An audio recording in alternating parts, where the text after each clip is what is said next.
Syrian government and Russian warplanes on Saturday targeted the southern edge of Idlib province with an intense wave of airstrikes and shelling. State-run Al-Ikhbariyya TV said the government was retaliating against overnight shelling from rebel-held areas on a government-held town in Hama province, south of Idlib. It added that the shelling late Friday in Mahrada killed 9 civilians. Meanwhile, the Syrian Observatory for Human Rights reported more than 30 air raids on Saturday on a number of towns and villages in southwestern Idlib and Hama province. In Baghdad, Iraqi officials have imposed a curfew on Basra starting at 4 p.m. local time on Saturday, according to a military statement.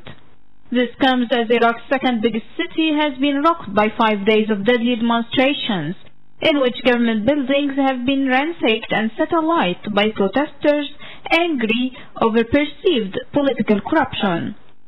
From another aspect, assailants fired 3 Katyusha rockets at Iraq's Basra airport on Saturday, but officials said it was not clear who was behind the attack.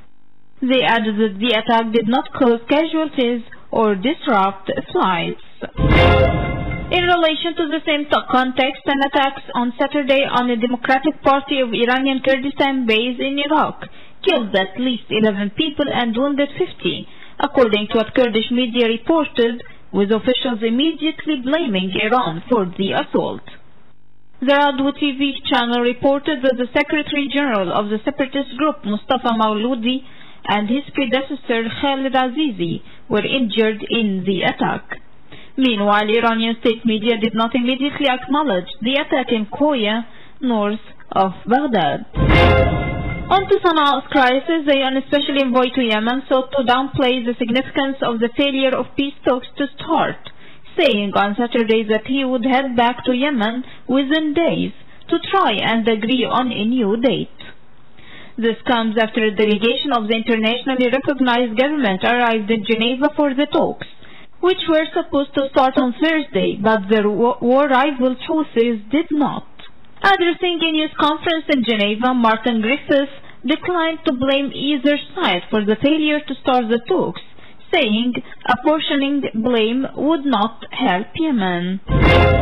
On the other side of the world, Kim Jong-un has confirmed his readiness to visit Russia, as the RIA news agency quoted Speaker of the Upper House of the Russian Parliament as saying, after she met the North Korean leader in Pyongyang on Saturday. The speaker, after the meeting, which lasted for more than an hour, said Kim wants peace, adding that the timing and place of Kim's visit will be agreed via diplomatic channels. The speaker also said, meeting the President of Russia is very important to me. We should discuss the strategy and prospects of our cooperation. And finally, Japanese rescue workers and troops searched on Saturday for the missing for a third straight day in a northern hamlet buried by landslides from a powerful earthquake. The Hokkaido government said on Saturday that 30 people are dead or presumed dead, and 9 remain missing. All but 3 of the victims are in the town of Atsuma, where landslides crushed and buried houses at the foot of steep forested hills.